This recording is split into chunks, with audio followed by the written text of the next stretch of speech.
అందరికీ నమస్కారం.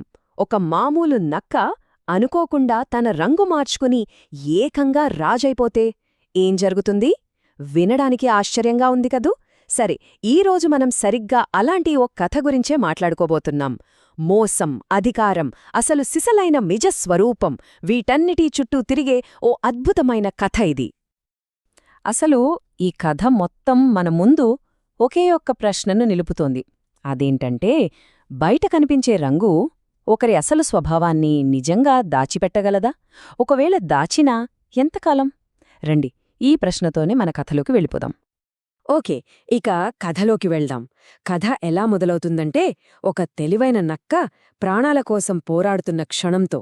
అవును, సరిగ్గా ఆ క్షణంలోనే దాని జీవితం ఎవ్వరూ ఊహించని ఒక మలుపు తీసుకుంటుంది.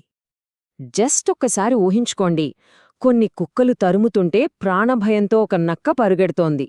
ఎక్కడ దాక్కోవాలో తెలియక కంగారులో అనుకోకుండా ఒక రంగుల తొట్టిలో పడిపోయింది. ఇంక కాసేపటికది బయటకొచ్చేసరికి అదొక మామూలు నక్క కాదు, ఒళ్లంతా ప్రకాశవంతమైన నీలిరంగుతో ఉన్న ఒక అద్భుతమైన జీవిలా మారిపోయింది. ఈ అనూహ్యమైన మార్పును చూసి ఆ నక్క తన తెలివితేటలతో ఈ పరిస్థితిని తనకు అనుకూలంగా మార్చుకోవాలని వెంటనే నిర్ణయించుకుందనమాట. చూసారా, కథ మొదట్లోనే ఒక విషయం చాలా స్పష్టంగా అర్థమవుతోంది. అదేంటంటే, అబద్ధం మీద కట్టిన ఏ పునాది అయినా సరే ఎప్పుడూ బలహీనంగానే ఉంటుంది, ఎప్పుడైనా కూలిపోవచ్చు. సరే, ఆ కొత్త రూపంతో ఆ నక్క ఏం చేసింది? ఒక రాజ్యాన్ని ఎలా నిర్మించుకుంది? అసలు అబద్ధం మీద ఆధారపడిన దాని పాలన ఎలా సాగిందో ఇప్పుడు చూద్దాం.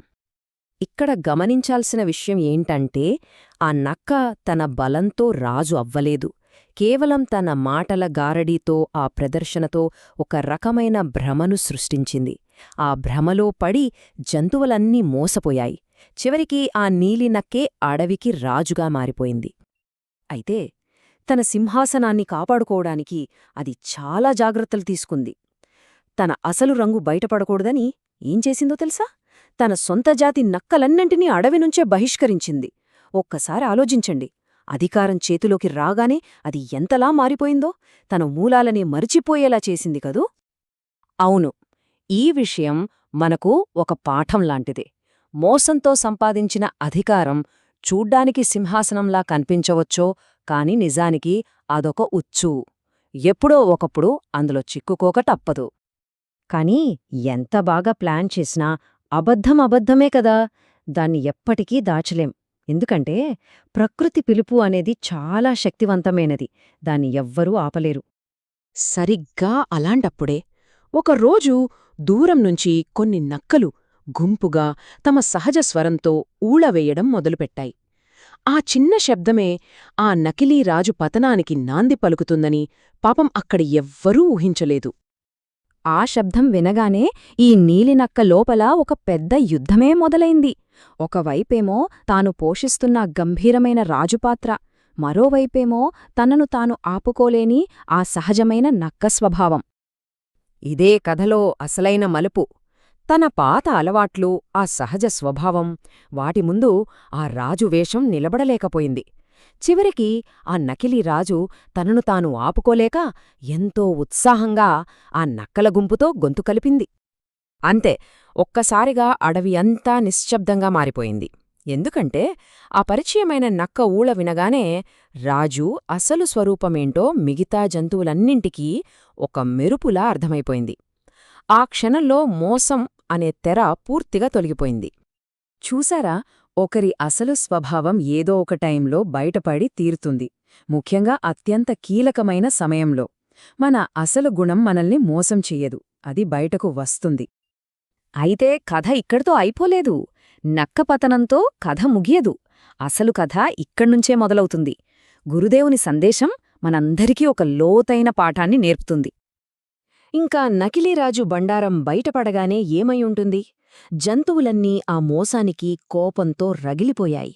దాంతో నిన్నటిదాకా రాజుగా ఉన్న నక్క ఈరోజు మళ్లీ ఒంటరిగా ప్రాణభయంతో పారిపోవాల్సి వచ్చింది. ఈ సంఘటన మనకు పండిట్ శ్రీరామ్ శర్మ ఆచార్య గారి మాటలను గుర్తుచేస్తుంది. ఆయన చెప్పిన జ్ఞానమేంటంటే, ఒక వ్యక్తి గొప్పతనం అనేది బయటి రంగులోనో నకిలీ పదవిలోనూ ఉండదు.